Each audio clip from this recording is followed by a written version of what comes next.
Добро вечер, почитувани гледачи, добро дојдовте во уште едно издание на емисијата Прашалник на ТВМ телевизија. Оваа емисија ја посветуваме на финансиската состојба и политиките во локалната самоуправа. Наши и ваши гости се Александар Китевски, секретар на општина Охрид, и Живка Ангеловска, координатор на советничката група на СДСМ при Советот на општина Охрид. Добро вечер на двајцата. Ви благодарам што сте дел од емисијата Прашалник на ТВМ телевизија. Очекувам да имаме една плодна и убава дебата. Нашиот разговор ќе започнеме со она што е најактуелно, а тоа е впрочем одблокираната сметка на општина Охрид. Градоначалникот на пресконференција обзнани дека сметката на општина Охрид после децении е одблокирана, нула долгови по основ на да. Гордо сте од една страна, велат се работи за домакинско работење, повелите Китевски 14 милиони евра долг е вратен. Да, точно. Она што беше долго очекувано и за општина Охрид, и за граѓаните на општина Охрид, и она што беше години тема, дека општина Охрид е најблокираната општина во државата и дека тоа е пречка за нормалното функционирање нејзино, за реализација на големи проекти и така натаму. Конечно дојде моментот кога можеме да кажеме дека блокираната сметка на општина Охрид е веќе минато. Јас само ќе потсетам дека уште пред 2 години, во ноември 2021 година, кога градоначалникот Кирил Пецаков ја презеде функцијата градоначалник на општина Охрид, на една од неговите први пресконференции истакна дека вкупниот долг на општина Охрид по сите основи изнесува околу 14 милиони евра само на општината, без јавните претпријатија, односно околу 860 милиони денари. Овој долг во изминатите години бил уште поголем. Значи, сепак станува збор за долг кој што се провлекувал години наназад. Некој пат тој долг достигнувал и до 33 милиони евра, па редно е да се призна и тоа дека и претходни раководства на општина Охрид со своји мерки, со своји активности придонесле кон намалување на тој огромен долг на општина Охрид. Исто тука за споменување и одлуката на владата во 2019 година со која што за прв пат се даде директна помош на општина Охрид за раздолжување. Тоа беше околу, мислам, 8 милиони евра. Така да, кога дојдовме ние, дојдовме до еден долг кој по сите основи, кој што кажав, изнесуваше 14 милиони евра. Меѓутоа, со, како што кажавте, домакинско работење, со преземање на мерки на актуелното раководство во однос на зголемување на наплата на приходите, со зголемен број на издадени решенија за уредување на градежно земјиште, со привлекување на приходи по други основи, сме успеале да ја доведеме општина Охрид во ситуација каде што ќе имаме одблокирана сметка по сите присилни извршни решенија. И судски решенија. И она што исто така што треба да се спомене во овој износ од 14 милиони евра, има еден износ од 2 милиони евра или 123 милиони денари кои што беа блокада од страна на Министерството за финансии, а тоа беше заради некој кредит кој што бил со Европска банка за обнова и развој, потпишан договор во 2000 година помеѓу Европска банка, општина Охрид и општина Струга, заради изградба на градски водоводни мрежи во двете општини, каде Република Македонија била гарант на тој договор.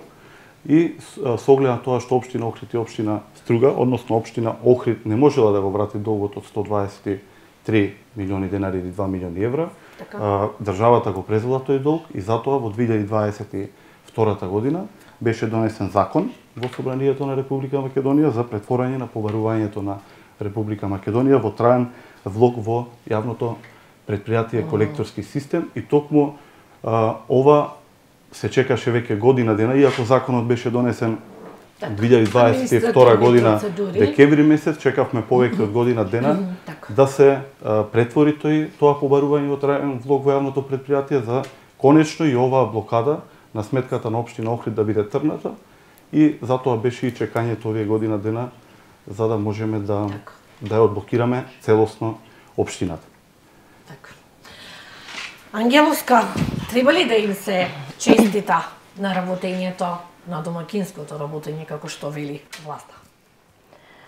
Треба да им се честита на нив, треба да им се честита и на локалните раководства кои што работеле претходно. Но, колку и да се сака да се манипулира со бројки, а се сака, факт е дека ова локална власт имаше среќа да има честа и привилегијата да го објави финалето на еден долготраен и макотрпен процес во кој што голем придонес дадоа локалните раководства, ке ги спомнам, предводени и од Стојановски, и од Георгиевски, и од господинот Бакрачевски и така натаму.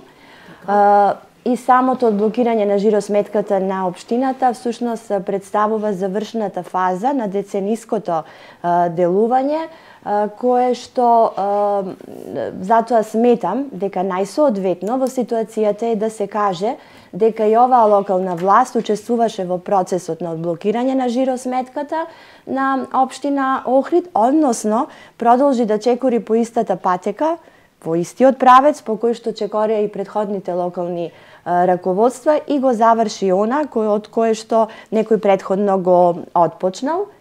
Апсолутно дека секој граѓанин на општина Охрид, секој жител на општина Охрид треба да ја поздрави оваа вест и треба да предизвика кај него и чувства на локал патриотизам и на успех, меѓутоа и на едно оправдано очекување дека сега, кога веќе се поставуваат зрели предпоставки, може да се очекува парите од граѓаните да го најдат патот и да стигнат до граѓаните. Како? Да стигнат посредно преку вложување во инфраструктурата и веќе време е за големи проекти, кога претходно блокирани општини успевале да остават зад себе големи проекти. Ќе спомнам некои од нив, како што е патеката од каналот Студенчишта до хотелот Парк, како што се улиците Аба Семин, потоа булеварот Асном, Кеј Македонија улицата, 15-ти корпус. Така сега граѓаните треба да очекуваат, значи, не реализација на ситни зафати, туку реализација на големи проекти и се надевам дека наредните 2 години и посакувам да бидат години кога локалната ќе успее да го реализира она што го ветила пред граѓаните. Ова не го говорам јас затоа што така сакам, туку го говорам затоа што во различни изјави од различни представници, од градоначалникот и останати представници на локалната власт, ние слушавме различни бројки колку изнесува долгот на општина Охрид. Се сеќавам кога се кажа дека тој долг е 23 милиони евра. Зборувам во евра затоа што и градоначалникот во изјавата ја употреби таа валута, не спомнуваше денари, па да видиме во иста насока. Значи 23 милиони, па потоа имаше 16 милиони, само пред некој месец тука во вашата емисија исто така мислам дека соговорникот спомна 20 или 21 милион евра дека борџи општината и сето тоа внесува, ајде да не кажам сомнеш, меѓутоа не наведува на 2 предпоставки. Првата предпоставка е дека можеби локалната власт немала точни показатели колку изнесува долгот на општина Охрид. И второ, онака како што обично бидува во политиката, може би било тенденцијата да се прикаже бојот по револуционерен и покрвав за да биде нели херојот поиздигнат од целокупната таа постапка. Меѓутоа во однос на минатото точно е, кажа секретарот, дека најголемото забрзување во однос на раздолжувањето се случи со ребалансот кога владата одвои 51% од долговите на општините и со самиот тој процес во 2018 беше тој ребаланс, подоцна на општина Охрид и беа, односно беше измирен долг во висина од 8 милиони евра, дополнително со одлука на Советот, на тогашниот Совет на општина Охрид, беа објавени јавни повици и беше со самите тие јавни повици во кои што доверителите ги пријавуваа своите побарувања, долгот беше намален за уште 7 милиони евра, од кои 3 милиони евра беа по основен долг и 4 милиони евра отпис на камати. Кога ќе се слушне 14 милиони евра, навистина е голем износ и имајќи во предвид дека помалку беше нејасна и самиот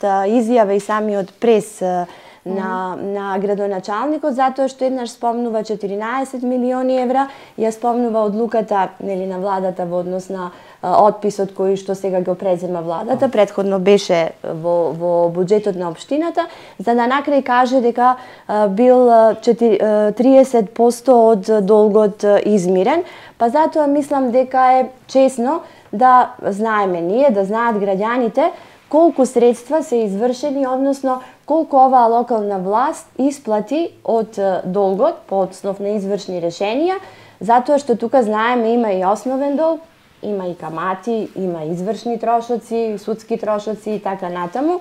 Имајќи во предвид колку тежи еден буџет, кога ќе се спомнат 14 милиони евра за оние кои што ги познаваат работите во општината, навистина е невозможно во 2 години да биде вратен толков износ на буџетот повторно, на долгот повторно, значи ќе нагласам имајќи во предвид колку тежи буџетот во општина Охрид. Па затоа сега би сакала, доколку имате податоци, да објасните колку извршни решенија фактички се исплатени за да се стигне до одблокирањето, секако во однос на износот, колку по основен долг, а колку е отпис на камати. Значи не се согласувам со тоа дека се манипулира со бројки. Ние бевме многу прецизни, односно градоначалникот Кирил Пецаков беше прецизен со тоа што каже дека вкупниот долг на општина Охрид во моментот кога станал градоначалник бил 14 милиони евра само за општината. Јас и тоа го кажав чисто за општината. Она што некој кажувал долг 20 милиони или 21 милион, најверојатно мислел на долгот заедно со јавните предпријатија. Јас прецизно кажав дека во тие 14 милиони евра, 2 милиони евра беа со законот за претварање на долгот на побарувањето на Република Македонија во влогот во јавното предпријатие колекторски систем. Така. Останатите се присилни извршни решенија, значи и долг кој што останал од претходно. Вие добро се сеќавате дека пред паѓањето на претходната локална власт имаше многу градежни активности. Тие не беа платени. Ние ги плаќавме тие градежни активности. Ние бевме сведоци на асфалтирање на улици за време на изборна кампања, на 2 дена, на 3 дена пред избори. Тоа беше експанзија на асфалтирање во градот. Она што градоначалникот Кирил Пецаков го кажа дека доколку тој стане градоначалник 6 месеци пред локални избори, нема да има такви активности. Тие долгови се исто во овој долг од 14 милиони евра. Значи, затоа реков, вкупен долг по сите основи.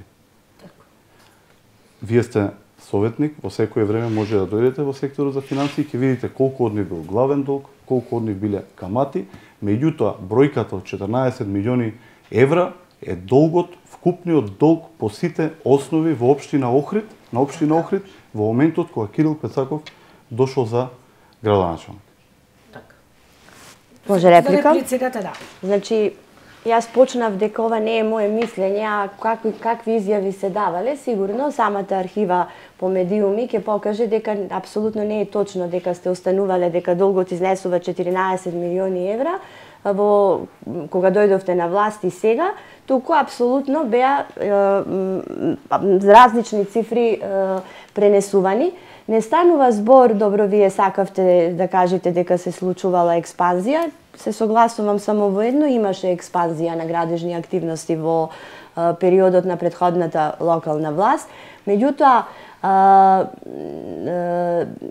и што би сакала и вие да имате такви капитални инвестиции како што беше и претходно, меѓутоа не е поентата дека останал долгот, нормално секоја локална власт која ќе замине, нема да може да ги измири сите обврски, битно е дали се основани фактурите и целокупната постапка дали е во ред, па и она кој што ќе го направи оваа локална власт, наредната која што ќе дојде, ќе треба да го измири. Тоа е еден динамичен процес кој што си има свој тек и мора да продолжи. Меѓутоа, она што ми е поентата и секако дека ќе го искористам правото како советник за да видам, значи, како што кажавте, 12 милиони евра да бидат исплатени во 2 години, со една проста математика, тоа се многу пари и е апсолутно невозможно. Тоа ми беше целта, имајќи во предвид колку тежи буџетот, ето да земеме 10 милиони евра, проста математика, значи ако се за во 2 години 20 милиони евра, и ако вие сте исплатиле 12 милиони евра, односно била блокирана жиросметката, 2,5-5 милиони се плати или 4 милиони се плати, ам кај се другите трошоци кои што ги имала општината, трансферите, инвестициите кои што ги вложувала. Во однос на тој дел јас прашувам, затоа што кога ќе се слушне како бројка е многу голема, имајќи ги во предвид можностите и приливите кои што ги има општината. Секако јас не го оспорувам домаќинското работење, затоа што само со домаќинско работење, законско работење може да се стигне до одреден успех, затоа што ето, поред поставка, можела општината едноставно апсолутно да не води сметка за одблокирањето на жиросметката. Меѓутоа, она што го прашуваме да се разграничи колку по основ на главен долг е исплатено, а колку од тоа е отпис на камати. Значи, да појаснам само. Накусо, за да преминеме на друга тема, заглавивме на првата тема. Значи, не е невозможно затоа што вистината е дека е реално. Општинската сметка е одблокирана. Јас пак ќе кажам, тоа се пресметки кои што се направени од страна на Народна банка, од Трезорот, каде што точно се знаеше на колкав износ нас ни е блокирана сметката. Ние не само што ја одблокиравме сметката, ние имаме и префрлено салдо од претходната година. Вие знаете дека ради тие што беа извршување и беа нападнати програмите и така натаму, ние имавме реализација на програмите и не можевме да трошиме. Имаме околу 150 милиони денари префрлени од претходната година прибрани приходи во оваа година. Од тие 150 милиони се исплатени и тие откако се тргна тие 2 милиони или 123 милиони денари од страна на Министерството за финансии, околу 70 милиони денари беше исто последно што требаше да се одблокира према доверители кои што стоја на ред за извршување. И покрај, значи, ова разложување поднос на овие доверители, ние имаме се уште средства за да можеме да ги подмириме добавувачите од претходната година, заради тоа што вие знаете дека ние не можевме ни последните месец дена да вршиме плаќање, заради тоа што веќе сите програми ни беа исполнети и имавме пари, меѓутоа не можевме да ги потрошиме. Со тие пари што сме префрлиле, имаме околу 60 милиони денари што може да ги исплатиме оние работи за кои што веќе се градело во изминатата година. Ќе може да преминеме на друга тема? Секако, а ќе разговараме повторно кога ќе ги добијаме информациите како советник. Нема проблем.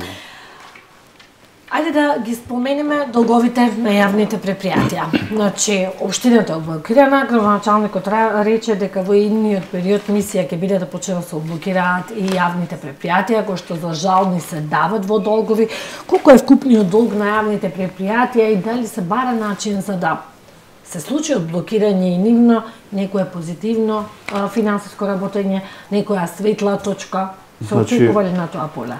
Она што генерално јас сакам да го истакнам за јавните предпријатија и да направиме на споредба на функционирањето во изминатите 2 години со функционирањето што било претходно, е тоа што генерално сите јавни предпријатија со работата на менаџерскиот тим, на раководниот тим таму, директорите и тимот околу нив, овие 2 години работат токму на стабилизирање и консолидирање на финансискиот дел на јавните предпријатија.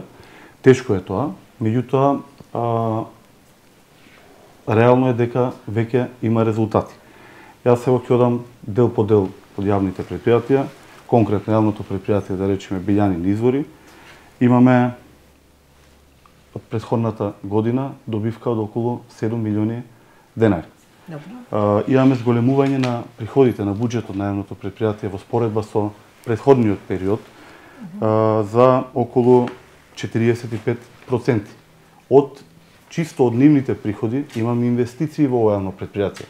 Имаме реконструкција на северното помошно фудбалско игралиште. Има реконструкција на базенот Атина Бојачи. Има воведување на за прв пат сопствен систем за наводнување кој годишно ги заштедува 3 милиони денари во овој јавно предпријатие. Комплетна замена има на халоген рефлектори со лед рефлектори кои што ја намалуваат за околу 5,5 милиони денари потрошувачката на електрична енергија. Тоа е околу 70% во споредба со порано и покрај тоа што знаевме какви се цените на електричната енергија. Имаме реконструкција и на други помошни објекти и така натаму. Исто така, она што сакам да го споменам за ова јавно предпријатие е тоа што редовно се плаќа данокот на додадена вредност, што претходно не беше случај. Општина Охрид во овој период, од кога дојде градоначалникот, има преземено поранешен долг во тоа јавно предпријатие за ДДВ од 37 милиони како основач на јавното предпријатие, 37 милиони денари. Тој редовно го исплаќаме еден денар нов долг на ова јавно предпријатие за данок на додадена вредност од кој е дојдено новото раководство нема. Така. Она исто така што сакам да кажам таму има исто намалување на трошоците по однос на одржување на софтверот за наплата на паркинг просторите. Имаме намалување од 3,5 милиони на 1,2 милиони. Значи сето тоа доведува до едно консолидирање на јавното предпријатие. И она што најмногу тука ме буни, зошто во 2019 или во 2020 година, не се сеќавам точно, со одлука на владата на Република Македонија, спортската сала Билјанин извори е запишана во собственост на Република Македонија. Ниту локалната самоуправа тогаш, општината, раководството на општината, тогашниот градоначалник, ниту пак директорот на јавното предпријатие Билјанин извори не поднесол приговор на оваа работа. Спортската сала Билјанин извори е изградена со средства на општината, со средства на граѓаните на Охрид. Ние со градоначалникот пред година дена имавме состанок во владата на Република Македонија со генералниот секретар. Добивме од таму некакво ветување дека ќе се реши тој проблем и дека ќе се прииспите за да може да се врати, а предложивме решение како да се врати нормално повторно на општина Охрид или на јавното предпријатие. Меѓутоа ние до пред месец дена не добивме никаков одговор и започнавме судска постапка за утврдување право на собственост на тој објект. И во моментов сакам да ја запознавам јавноста дека имаме судски спор со владата на Република Македонија, со која што бараме да си го вратиме и веќе има и времена мерка, за да не може да се располага, затоа што идејата на владата најверојатно беше да го предаде тој објект на Агенцијата за млади и спорт. Јас немам ништо против, меѓутоа ако тоа беше државен објект. Ова е објект кој што го изградиле граѓаните на општина Охрид и тој ќе остане и ќе се врати повторно во собственост на општина Охрид. Доколку ние бевме собственици на овој објект, ние имавме идеја, односно менеџерскиот тим во јавното предпријатие да се постават и фотоволтаици, со тоа што и овој износ што е намален за потрошувачка ќе се намали уште повеќе. По однос на јавното предпријатие Нискоградба имам исто добивка од околу 6,5 милиони денари. Вратен стар долг по извршни решенија 7,5 милиони денари. Тоа се околу 11 извршни решенија. Останато е уште едно извршно решение за кое што сметаме дека во скоро време ќе биде исплатено и ќе биде првото јавно предпријатие кое што ќе работи со одблокирана сметка. Имаме намалување на трошоците за 50% во споредба со периодот кога претходно раководел некој друг. Имаме набавка на градежна механизација која што исто така ги намалува трошоците по однос на резервни делови, автоделови и така натаму. Така да очекуваме за скоро време да биде одблокирано и тоа. Може накусо за сите? За сите, значи јавното предпријатие Комуналец се надеваме на завршната сметка да има околу 5 милиони денари добивка, додека јавното предпријатие Водовод, кое што сите знаеме дека беше во најлоша позиција, забележува добивка оваа година со 10 милиони денари. Со тоа што, доколку правиме споредба со годините 2020 и 2021, кога цената на струјата беше многу пониска, да знаеме сите колку беше. Ако тогаш имало 6 милиони загуба во 2020 или 18 милиони загуба во 2021, во 2023 година ќе имаме 10 милиони денари добивка, а доколку цената била иста како тогаш, ќе имавме над 30 милиони денари добивка. Тоа е само резултат на одговорно домакинско работење на раководниот тим во јавните предпријатија. Што мислите? Слушнавме навистина бројки, слушнавме. Кој е вашиот став? Мојот став е, и ќе бидам генерално ќе зборувам, може би ќе спомнам некои јавни предпријатија. 2023 година беше година на субвенции кои што општина Охрид ги даваше за потребите на јавните предпријатија. Затоа што јавните предпријатија не можеа да поделат плата, затоа што јавните предпријатија не можеа да ги измират ни тековните трошоци. И токму кога ќе се спомнат јавни предпријатија, првата асоцијација во 2023 година се субвенциите и за волја на вистината ми се чини дека никогаш во историјата толку средства општината не им дала на јавните предпријатија. Секогаш има некој оправдување и токму таа економска, енергетска криза многу често се злоупотребува како оправдување, а тоа е случај и со поскапите цени кои што ги плаќаат граѓаните. Тоа оваа локална власт, таа ситуација со кризата апсолутно многу умешно ја искористи, затоа што апсолутно секоја услуга од јавните предпријатија е поскапена. Меѓутоа, во ситуација кога граѓаните се навикнати дека се е поскапо, животот станува поскап, па може би немам да видат колку е оправдано тоа поскапување. Не викам дека може би одредени услуги не треба да бидат зголемени, меѓутоа разумно да бидат зголемени. Сметате дека имаше големи поскапувања? Апсолутно, затоа што појдов на основа сега кога говорам за јавните предпријатија, ми представуваат програмите кои што се за 2024 година и тоа е основниот акт во кој што ние можеме да видиме како ќе се движи оваа година секое јавно предпријатие.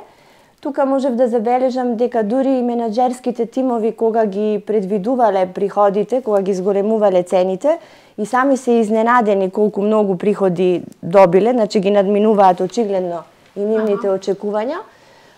И тоа е така, нормално, затоа што мнозинството во Советот, без да побара финансиска анализа, оправдано со финансиски показатели, ги поддржуваше и ги усвои сите тие предлог одлуки. Така, например, во јавното предпријатие Билјанини извори, ако погледнете сега, приходите само од паркинг простор за 2024 година се за 1 милион поголеми од вкупните расходи кои што ги имале планирано во 2023 година. Тоа е првиот впечаток. Вториот впечаток е загрижувачки дека некои јавни предпријатија ја губат основната дејност. Тука повторно ќе го спомнам јавното предпријатие Билјанини извори, кое што далеку е со стопанисување со објекти за спорт, ако се видат приливите на средства, затоа што веќе тоа е преминува во инкасатори, може би треба да се размислува и да добие нели поинаков назив во однос на оснивањето, затоа што веќе јас не би рекла дека неговата основна дејност представува одржување на спортски објекти. Многу е исто така тешка ситуацијата со јавното предпријатие Пазар, затоа што доколку не се оние куќички кои што ги гледавме во текот на летото, и за кои што реагирав многу пати и ми беше кажано од страна на градоначалникот дека потребни се заради тоа што меѓу другото му се потребни средства на јавното предпријатие. Доколку не беа субвенциите, ова јавно предпријатие, значи во трет квартал, кога според дејноста која што врши треба да има најмногу приход, тоа е во загуба. Понатака ќе продолжам во однос на останатите предпријатија. Карактеристично е тоа што Водовод, сметам дека најмногу треба да се обрне внимание на тоа јавно предпријатие заради големиот процент на загуба на вода. Се додека загубата на вода е толку голем процент, ние не можеме да очекуваме од ниеден менаџерски тим дека ќе има позитивно работење. Ако ги погледнете токму тие програми за кои што зборувам, ќе видите дека расходите и инвестициите кои што се планирани не се разликуваат од она што го планирале во 2023 година, апсолутно ништо. Најмногу се потрошиле во време, тогаш кога ги утврдувале платите.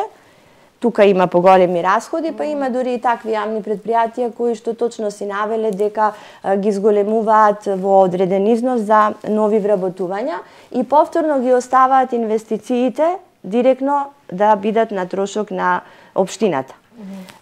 Мене навистина би ме радувало доколку можеме да зборуваме за финансиски стабилни јавни предпријатија.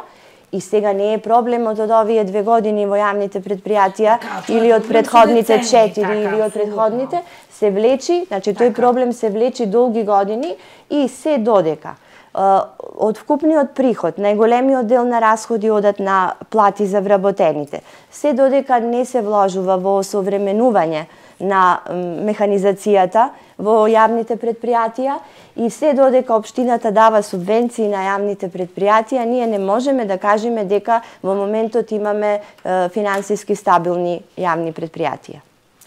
Може Кусо да реплицирате и као да морам да кратка пауза за реклами. Морам да реплицирам на кратко, значи не можам да се согласам со констатацијата за јавното предпријатие Обилјани извори дека ја променило дејноста со тоа што била посветена на паркинзите и така натаму. Јас прецизно кажав и претходно и сите овие инвестиции што ги набројав во јавното предпријатие Обилјани извори се однесуваат токму на спортските објекти, не се однесуваат на паркинзите. А за софтверот за наплата на паркинзи, јас потенцирав дека имаме намалување на трошоците за негово одржување. Ако претходната директорка таму плаќала 3,5 милиони денари, сега овој директор плаќа 1.200.000 за таквото одржување. Не можам да се согласам со тоа. А ќе се навратам во еден период од 2009 до 2013 година, кога јавните паркинзи, да се подсетиме, наместо да стопанисува јавното предпријатие, да не генерира долгови и да прави добивка, му се даваа на приватни фирми во општина Охрид и тие правеа бизнис со паркинг, јавните паркинг места во општина Охрид. Од 2013 година, кога ВМРО-ДПМН не беше на власт, тоа се прекина, тоа го продолжи и СДСМ кога дојде после нас, сега продолжува и понатаму. Меѓутоа, да не се согласувам дека ја менало дејноста со тоа што се обрнувало внимание на паркинг просторот. Мора да обрнеме внимание онаму од каде што можеме да земеме некој приход и да го консолидираме јавното предпријатие. Пак ќе кажам, некој порано, наместо да размислува јавното предпријатие да работи со добивка, да инвестира во спортските објекти со кои што располага, даваше со паркинзите во градот да ни управуваат приватни фирми и да прават бизнис со јавни паркинг места. Затоа тука не можам да се согласам. Така. И уште едно сакам да потенцирам, дека ова раководство и на локалната самоуправа и на директорите не побара помош од никого, туку сето она што го направивме во изминатите 2 години, го направивме со средства, приходи на општината од граѓаните на Охрид. Ние не се обративме ниту до владата, ниту до никого. Како што кешки и нас владата да ни дадеше 8 милиони евра, ќе ни беше може многу полесно. Меѓутоа, докажавме дека за 2 години можеме да одблокираме општина која што имаше долг од толкав колку што го спомнам. Значи, покажавме дека можеме едно по едно јавните предпријатија полека да ги консолидираме. Јас не викам дека преку ноќ тоа може да се направи. Меѓутоа, ако се работи честно, ако се работи домакински, ако се знае за што се троши, ќе биде полесно да се стабилизираат јавните предпријатија и ќе потенцирам. За разлика од порана, имајќи ги во предвид законски регулативи што се денес по однос на проектирање на буџет, трошење на буџет и така натаму. Многу е тешко денес кога веќе е одблокирана сметката, ова раководство сега или некое следно што ќе дојде после тоа, да дојде пак до некое такво енормно блокирање на сметката и ставање на општина Охрид во неможност да функционира. Јас викам, не значи дека не е возможно ако не домакински се работи. Меѓутоа е многу тешко за оваа ситуација што имаме сега да се влоши во иднини. Јас се надевам дека не само ова раководство сега, него и тоа што ќе дојде после нас и така натаму, ќе обезбеди општината нормално да може да функционира и конечно да правиме проекти кои што се од интерес на граѓаните, да ја подобриме инфраструктурата во градот, да ја подобриме условите за живот, за сите, едноставно. Имате право на кратка контрареплика и одиме со реклами. Па, не можам баш да бидам кратка, затоа што сега се префрливме на една сосема друга тема. Нека биде кусо, за да можеме да ги опфатиме сите теми. Јас зборувам она што вие ни го давате на совет како информација и ќе видите дека во најголем дел од тие инвестиции кои ги спомнувате во одбилјанини извори, во самите програми пишува дека ќе бидат изведени од страна на општина Охрид. Тоа како прво, а како второ, навистина не е во ред да се спомнува дека ние сами направивме и нас владата не ни даде 8 милиони денари, затоа што со самиот закон, со изменувањето на законот за финансирање на локалните самоуправи, далеку поголеми средства од владата, тоа се од граѓаните пари без разлика по кој основ. Меѓутоа, без разлика кој е на власт. Апсолутно, меѓутоа многу повеќе, ево сега мислам 6% ќе биде во 2024 година повратот на ДДВ. Значи, дотациите се зголемени. Од друга страна, сигурно вие не ги заборавате средствата кои што се пренесени од различни министерства од централната власт за атмосферската, за канализацијата во Горно и Долно Лакочери.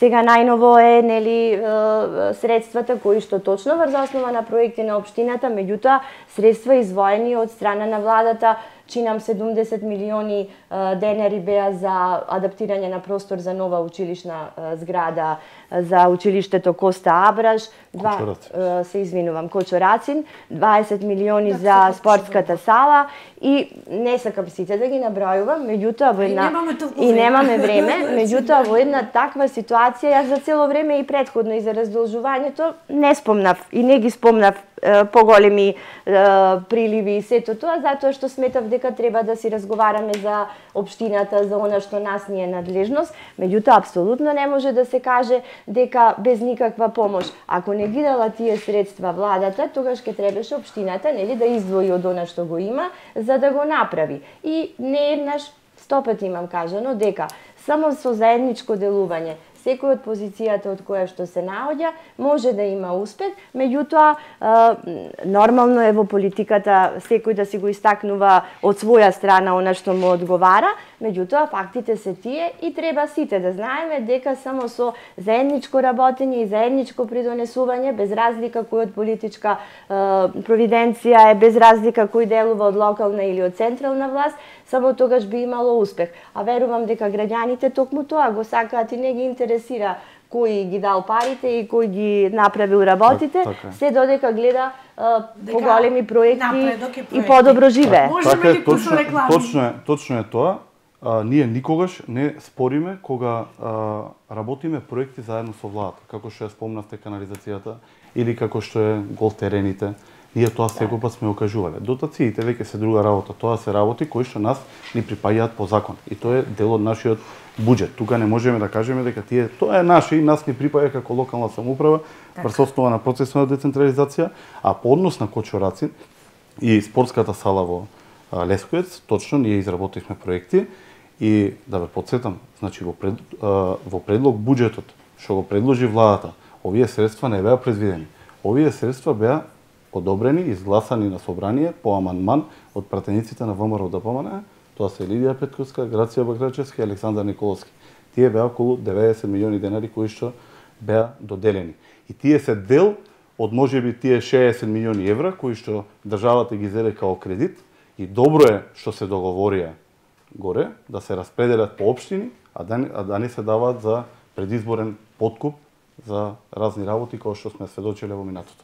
Морам само кратко, само една реченица, кратко, значи точно така господине Китески, меѓутоа се во знакот на добра волја.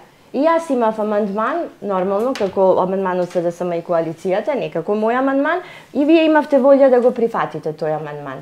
Така и вашиот амандман, ако немавте вие волја да го прифатите, немаше да бидете усвоен. Така и вашиот амандман, некој имал волја да го прифати, ја сватил тежината и значењето и повторно заеднички кој почнал, кој завршил, меѓутоа на општо задоволство и на позицијата и на опозицијата, тие средства ќе легнат во Охрид. Точно. Затоа реков дека е добро што наместо да се трошат за други цели, се распределија по општините низ Македонија, како што кажавте, тоа се пари на граѓаните. Така е. Така е, одиме со вкуса пауза за реклами.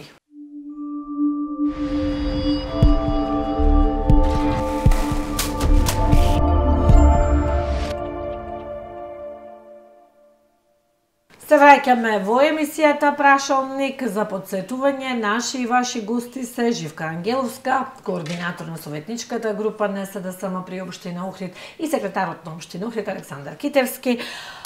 Зборувавме за финансиската состојба, остануваме се уште на таа тема, ме интересира Китевски каков буџет има општина Охрид за 2024 година?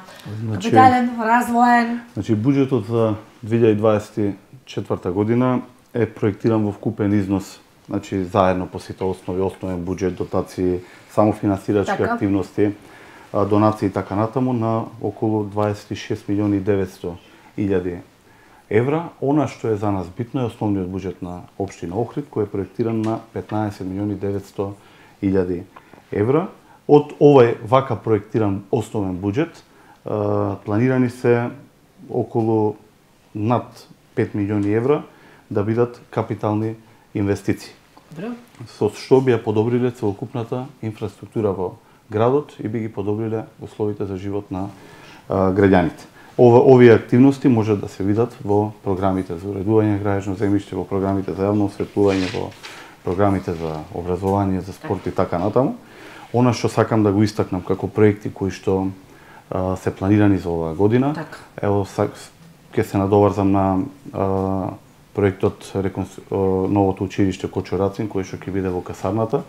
Веќе оваа недела, во вторникот или во средата, беше отпочната тендерска постапка за избор на изведувач. Така. Очекуваме што поминат законските рокови за пријавување да избериме изведувач и конечно негде во март месец да се отпочне, да се склучи договор и да се почне со градба на овој објект и да решиме еден проблем што долги години го имаат во ова училиште. Тука и спортската сала во кај основното училиште Ванчо Николевски во село Лескоец, за кое што веќе е објавена тендерска постапка за избор на изведувач минатата недела, значи очекуваме, таму е рокот пократок, пошто и помала вредноста, очекуваме да биде побрзо.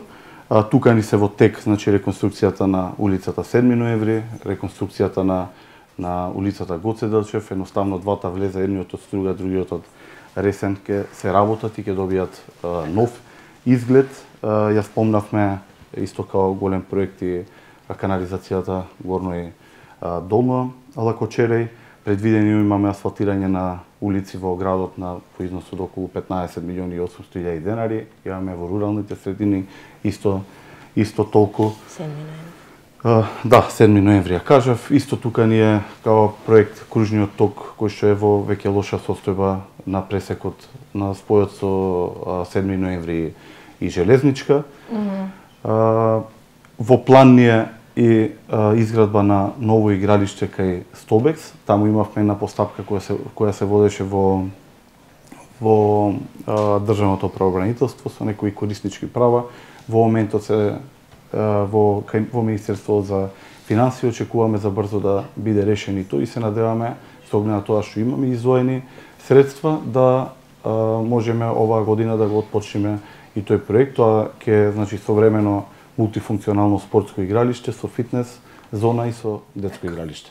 И други кои што се дел од програмите на буџет. Такова се оние проекти кои што ги издвоивме. Ангеловска ме интересира ваши забелешки и недостатоци. И се извинувам, значи Капната гаража и Крушевска република, меѓутоа ќе разговараме во капитални проекти и за нив.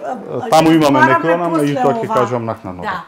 Само интересира кој е вашиот став за буџетот за 2024? Нема да го повторувам сето на кој што господинот Китевски го каже, и апсолутно дека се содржани во буџетот сите тие проекти, меѓутоа верувајте искуството кое што го имам во изминатите години со буџетите, Не ми дава многу за право да очекувам дека овој буџет како што е првично конструиран, дека така ќе биде и кога ќе заврши 2024 година. Вие знаете колку многу ребаланси се правеа изминатите 2 години на самите буџети и тие кога се работи за капиталните инвестиции, она што се задржуваше беа трансферите, а она кое што секогаш се отстрануваа беа големите капитални инвестиции и воопшто финалето на буџетот не наликуваше на самиот старт од буџетот. Меѓутоа, искрено се надевам дека сите овие проекти кои што ги спомна Китески ќе бидат реализирани. Исто така специфично е што веќе има проекти кои што 3 години ние ги гледаме во буџетот. Зошто е тоа така? Од едноставна причина, затоа што не се реализирани. Почнувајќи од адреналинскиот парк, памтрак полигонот, градскиот систем на велосипеди, па понатаму Крушевска република, ево сега кажавте дека има и проблеми, а има и нешто што ќе биде отпочнато, меѓутоа има и такви проекти кои што биле на почетокот во развојните програми, тоа се програми за 3 години кои што се прават и некако како пракса е секогаш кога ќе заврши годината за 1 година да се одложи отпочнувањето. Сите овие проекти кои што сега се наброени се навистина големи проекти и би сакала апсолутно искрено да бидат реализирани во целост. Ето штета, меѓутоа не го најдов во буџетот, односно повторно беше одложено изградба на нова зграда во училиштето Григор Прличев, имајќи во предвид во каква состојба е старата зграда.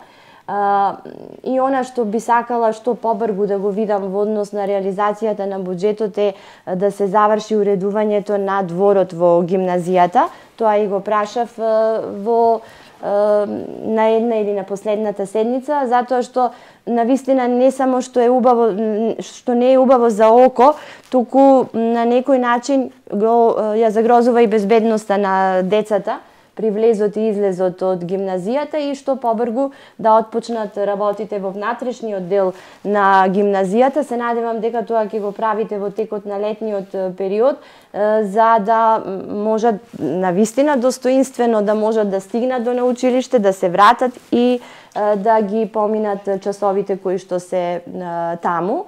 И исто така не можам да не го спомнам оној тротоар на едната страна од Димитар Влахов, кој што навистина личи на еден сегмент, на еден истурен, изобличен, недозавршен мозаик и се надевам дека ќе продолжите со работењето кога има многу покритични точки кои што сметам дека требаа да бидат направени. Сметам дека воопшто не требаше да се вршат градежни активности на тротоарот, меѓутоа кога веќе ги отпочнавте, сега ситуацијата навистина е интересна. Зошто? Затоа што тој дел од тротоарот апсолутно не се вклопува во целокупната средина и се работеше само најголем интензитет имаше во текот на летниот период, кога беше сообраќајниот хаос и кога веќе сте решиле да изгледа така тротоарот, барем нека се продолжи и нека цела улица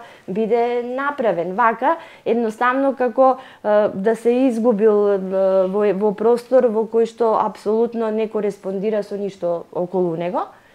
Ете тоа сакав да кажам и го очекувам што побрзо да биде реализирано. Сакате да реплицирате? Ќе реплицирам кратко, значи се согласувам дека имаме каснење по однос на гимназија и ќе преземеме мерки тоа што побрзо да биде завршено. По однос на тротоарите, ние мислам дека и градоначалникот даде една изјава дека ние постепено како ќе имаме можност ќе ги менуваме сите посебно во централното градско подрачје па и надвор сите тротоарски делови кои што се со бекатоник и заменуваме со камен. Ако гледате и во моментов при реконструкцијата на тротоарите на 7 ноември и таму веќе нема повеќе бекатон, него и таму имаме камен.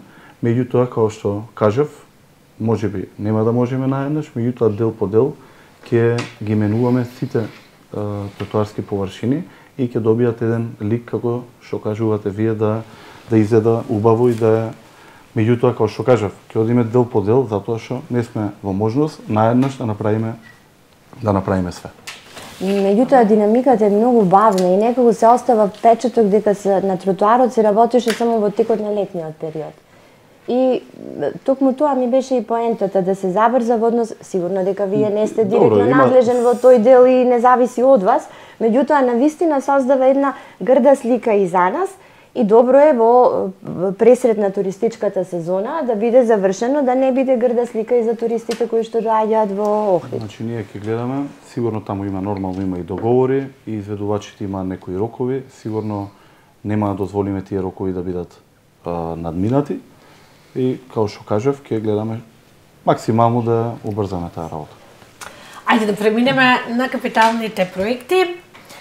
Оно што беше актуелно изминативе денови, ние новинарите работевме токму таа тема, имавме средба со министерката за култура, која што кажа дека картната гаража не е објект од јавен интерес, но тоа е еден објект и во закон кој што е од јавен интерес и не даваат едноставно закочен тој објект во УНЕСКО и не може да ја добие одобрението и дозволата да отпочне градба. Кои се последните моменти од ова? Градоначалникот тука реплицираше. Сведоци бевме на таквата изјава од министерката. Јас навистина не знам зошто едноставно даде таква изјава. Законот баш јавниот интерес од локално значење е утврден во Законот за експроприација, каде во член 7 кажува точно дека градбите на катни гаражи се градби од јавен интерес од локално значење. Ние како Општина Охрид, односно Советот на Општина Охрид има донесено и одлука за начин на спроведување на постојни урбанистички планови, урбанистичко-плански документации и донесување урбанистички планови и урбанистички проекти. И секоја година се носи, мислам, ова одлука да е во согласно со планот за управување со светско и културно наследство и таму во член 4 се кажува дека за објекти од јавен интерес, од државно, па и од локално значење, нема да се применува планот. Ако согласно планот таму било 5+2 за катна гаража, токму поради локалното, јавниот интерес од локално значење, идејниот проект фактички е изготвен и се базира на важечкиот ДУП од 2009 година, каде што имаме катна гаража 5+5. Значи не е само да изградиме катна гаража. Со катна гаража од 5+2, не знам кој проблем би го решиле. Значи, сепак, јас не гледам со ваков објект како би го нарушиле културното наследство. Меѓутоа, сведоци сме на повеќе вакви одлуки на оваа комисија за УНЕСКО, што ја викаме, кои што носат некои одлуки, нормално во комуникација и со Министерството за култура, меѓутоа она што сакам да го кажам е ваквата изјава од министерката и ваквото кочење на овој проект, па и претходно и на проектот Крушевска република, оди само на штета на граѓаните на Охрид. Значи, пак ќе кажеме, не, како што каже и Живка, значи, не е битно, битни се проекти кои што се од интерес за сите. И дали сега, ако зависиме ние од некој орган во централната власт, нормално е дека треба да ни го обезбедат тоа, нормално имало забелешки, сме и поправале сите тие забелешки. Меѓутоа, цело време имаше нови претходно неспомнати забелешки. И сите тие забелешки се отстранувале и на крај да ни кажат, видете сега, ова не е објект од јавен интерес. Тоа е веќе Последно градоначалникот рече, ова се прави намерно за да се покаже неуспех локалната власт, за да не може да се изгради во катната гаража. Што мислите, Ангеловска? Па видите, јас не сум директно инволвирана за да знам кои се забелешките од страна на комисијата, па за да можам, ето, ниту сум компетентна, нити стручна, за да знам дали се основани, неосновани. Меѓутоа, и тогаш треба, мислам дека за да може да се дојде до реалната ситуација, треба да се разговара и со другата страна, да се види каде е проблемот. но не верувам во таквата изјава затоа што тоа не го подкрепуваат останатите, оно што го кажавме, останатата парична поддршка која што е дојдена од владата за останати проекти, дека имале намера да биде некој успешен или неуспешен. Меѓутоа, јас ето ќе споделам едно мое размислување. Подолго време е ова работа, а проблемот со сообраќајниот метеж и со паркирањето, нели, посебно во текот на летниот период е многу голем. Меѓутоа, не би сакала секогаш еве овој проблем го слушаме па подолг период дека е заглавено токму во таа комисија и некако да не служи како оправдување доколку тие дадоа, ние нели ке го решевме сообраќајниот метеж. Меѓутоа, дали локалната власт со сериозен пристап сака да го реши тој сообраќаен метеж и дали само единствено решение представува токму таа катна гаража.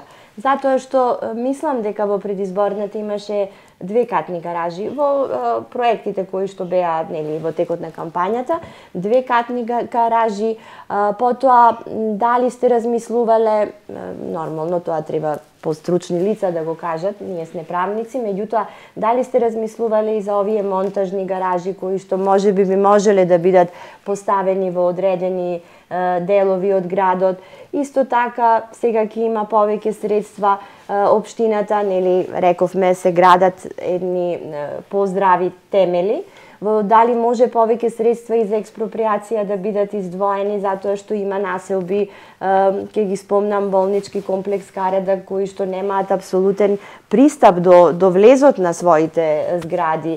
Имаме такви случаи нели во централно градско подрачје, затоа што со реализацијата на деталните урбанистички планови немаат пристап и тие ги користат јавните површини за паркинг. Не викам дека на тој начин ќе се реши проблемот, меѓутоа сето тоа би придонело да биде сликата малку подобра. Дали сте размислувале за други опции, освен нели ова веќе има одреден тек гаражата за која зборуваме, меѓутоа дали размислувате и за други опции кои што се возможни, а кои што би биле корисни во случајот?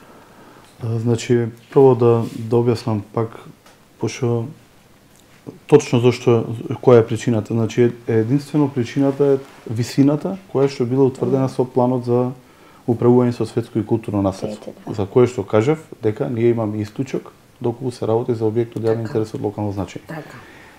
Мене не може да ми наликува ова на ништо друго освен на кочење, кога предметот што сме го пуштиле претходно во Министерство за култура чекал таму година дена за да го пуштат за да им одлучат да ни дадат забелешки, да ги поправиме, па да ни речат да чекаат, па да речат сега ќе го пуштиме во Комисија за УНЕСКО.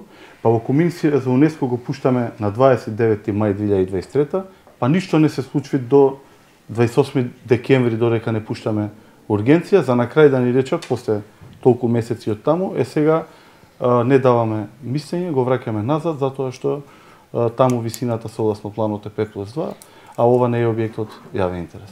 Значи, тоа е смешно. 2 години, прво да бараш забелешки на проект, да и коригираш забелешките на проект, па потоа да му го доставиш комплетиран, па да чекаш 6 месеци комисијата да се состанела, па таа комисијата накраја ти рече се окей, ама таму планот. Па зашто не каже од почеток планот? Или не е објект од јавен интерес? Значи, ова не може да наликува на ништо друго, освен на кочење. Истото ни се случува и со Крушевска република. Ајде сега околу Крушевска република. Се најавува дека годинава ќе се реализира овој проект. Јас се надевам, искрено, затоа што на 11 мај го добивме конечно конзерваторското мислење, после, пак ќе кажам, година и пол, со еден куп забелешки, коригирани, па кога ги коригираме едни, после се јавуваат нови. Јас разбирам, и ние како општина работиме предмети. И секој пат и со вработените во секторите кои што водат управна постапка, му кажувам, ако имате забелешки, дајте ги забелешките, ама немој да измислувате после нови. Ако тие што се забелешки, се ги знаете и ги кажувате да се коригираат, да се заврши работа. Овде имавме до недоглед прво корекции. Ги коригиравме, направивме.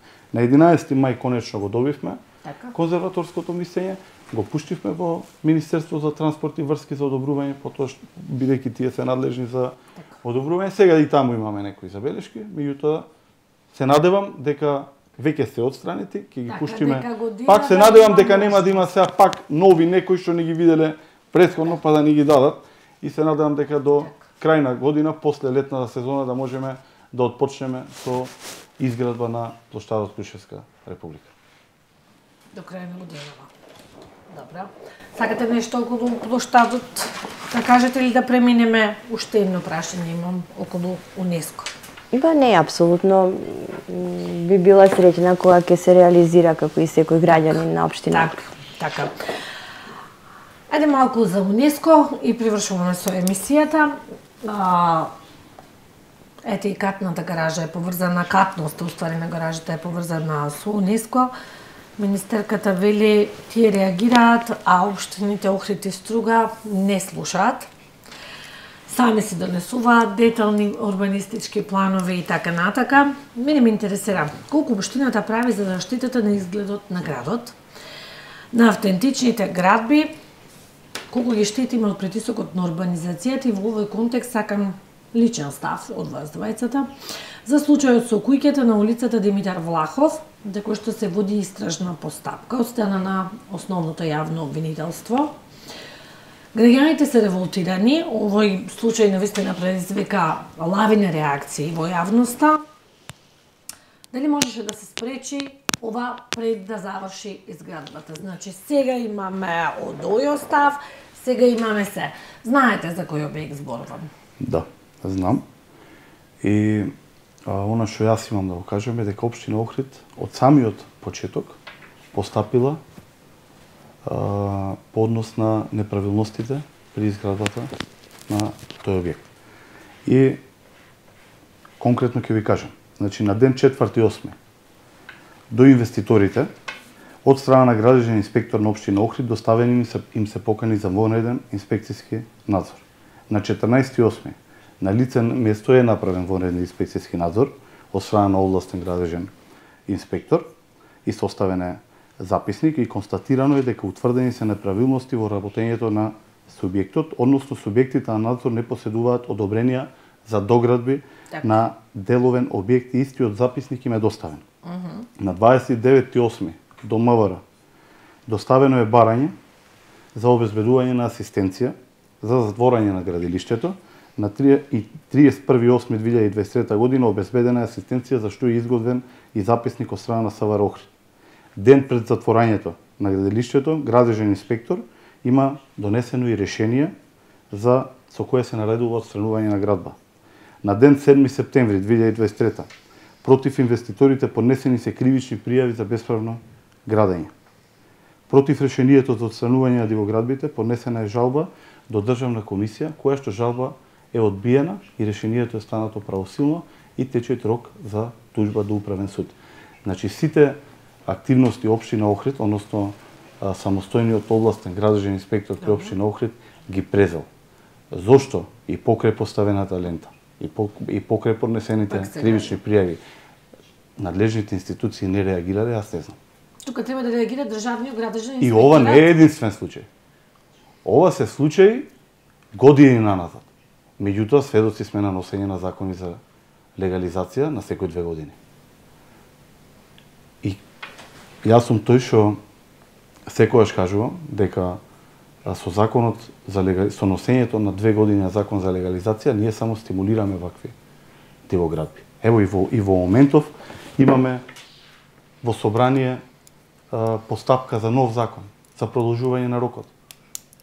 Сега не за градби до март 2011, сега ќе биде за градби до денот на донесување на законот. И што сме направиле? Постоја стимулираме со тој закон нови, па да се јави туше некој што ќе изгради див објект и што ќе очекува за година или две. Да го легализира. Значи сето ова што инспекторов го направил во оваа постапка, со сите тие асистенции, сето тоа коштат, не е без пари, утре и носат закон и све паѓаат во вода. Јас пак кажав, од страна на инспекторот е постапено со секој едно действие, тоа се докажало со тоа што и одбиена е нивната жалба, тече рокот за управен спор, не сум сигурен дали е поведен или не е поведен. Меѓутоа, зошто институциите други надлежни молчат за оваа работа, при поставена лента за забрана, за затворено градилиште. Да. Значи тоа е кривично дело. И се гради. Да. Ангеловска, сакате вие околу ова да кажете некој став, знаете за кој објект зборуваме, познато вие? Не, баш мислам да, го следев. Китески и сметам дека апсолутно се согласувам дека секој во рамките на надлежностите треба да ги преземе мерките кои што општината од своја страна, државните институции од друга страна, и доколку нема непостапување, затоа што нели и непостапувањето е на некој начин овозможување да се реализира, дека секој треба да ги сноси одговорностите кои што ги има за функцијата која што ја извршува, затоа што сите сме еднакви пред законот и владењето на правото треба да ни представува основа во самото делување. Во секој случај, нели вие и како и во новинарството, сигурно и побрзо можете да стапите во контакт во однос на овие акти кои што ги спомна и кои што се поднесени, дали и какви одлуки се донесени. Општо за УНЕСКО, значи сметам дека е сериозно прашање, кој комплексно прашање кое што сака многу залагања, она кое што додека имаше, само за тоа сакам да кажам, во Советот легализации, она кое што не го гласавме беа легализациите кои што не беа 50 метри до езерото, меѓутоа за волја на вистината и во овој состав на Советот се носеа одлуки кои што се во непосредна близина, не се 50 метри, меѓутоа сепак се во непосредна близина на езерото. Така. Ви благодарам многу и на двајцата што бевте дел од емисијата Прашалник. Успеавме да опфатиме барем неколку теми. Ви благодарам уште еднаш. Ќе продолжиме во некоја следна емисија, имаме уште многу за разговарање. Ќе ни биде драго. Почитувани гледачи, вам ви благодариме за вниманието. Се гледаме повторно во емисијата Прашалник.